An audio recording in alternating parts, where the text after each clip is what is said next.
পেটের ভিতরে যদি ক্ষুধা থাকে তখন তার কিছুই ভালো লাগে না। আমিও কিন্তু ক্ষুধা নিয়ে পড়াশোনা করছি, তখন যেই ছেলের টাকা নেই সেই ছেলে তুমি কেন বিয়ে করতে আসবা ভাই? এই মেয়েটাকে তো সবাই চিনেন।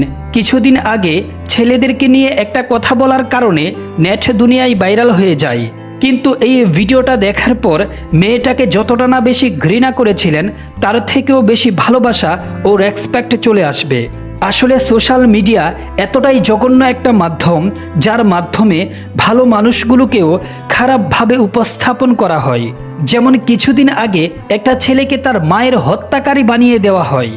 হাত খরচের মাত্র 500 টাকার জন্য মাকে হত্যা, তারপর ডিপ ফ্রিজে মরদেহ রেখে দিয়েছিল ছেলে।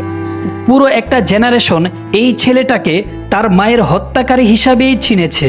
পরে জানা গিয়েছে সে তার মাকে হত্যা করেনি। আমিও ভেবেছিলাম যে ছেলেটাকে তার মা বাবা মাদ্রাসায় পড়িয়েছে, অথচ সে তার মাকে হত্যা করলো। তাহলে মাদ্রাসায় পড়িয়ে আসলে লাভটা হলো কি? কিন্তু পরবর্তীতে নিউজে জানা যায় সে তার মাকে হত্যা করেনি, হত্যা করেছে অন্য কিছু মানুষ।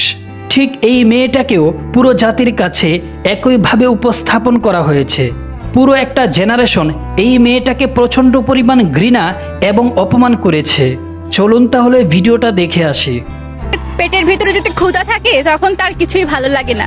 এমন এমন সময় আমিও কিন্তু ক্ষুধা নিয়ে পড়াশোনা করছি, তখন কিন্তু ব্রেনে কি হয়, আমার সেই পড়াটা কিন্তু ঢোকে না। ক্ষুধা এমন জিনিস যে আপনাকে না খাইলে আপনার জীবন চলবে না, এরকম ভালোবাসার ক্ষেত্র, টাকার ক্ষেত্র।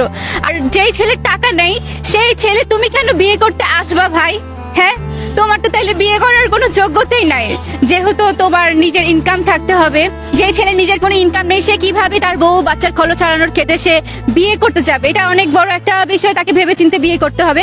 দেখবেন না যে কোনো একটা বেকার ছেলে একটা মেয়েকে বিয়ে করেছে, আর যারা করে তারা বলতে গেলে বখাটেই ধরি আমরা। কি বুঝলেন সোশ্যাল মিডিয়া কতটা ভয়ঙ্কর একটা মাধ্যম, যার মাধ্যমে ভালো মানুষগুলোকেও সমাজের প্রত্যেকটা মানুষের চোখে একদিনে 1 ঘন্টার মধ্যে খারাপ বানিয়ে ছেড়ে দেয়। কতটা না ভয়ঙ্কর এই সোশ্যাল মিডিয়া।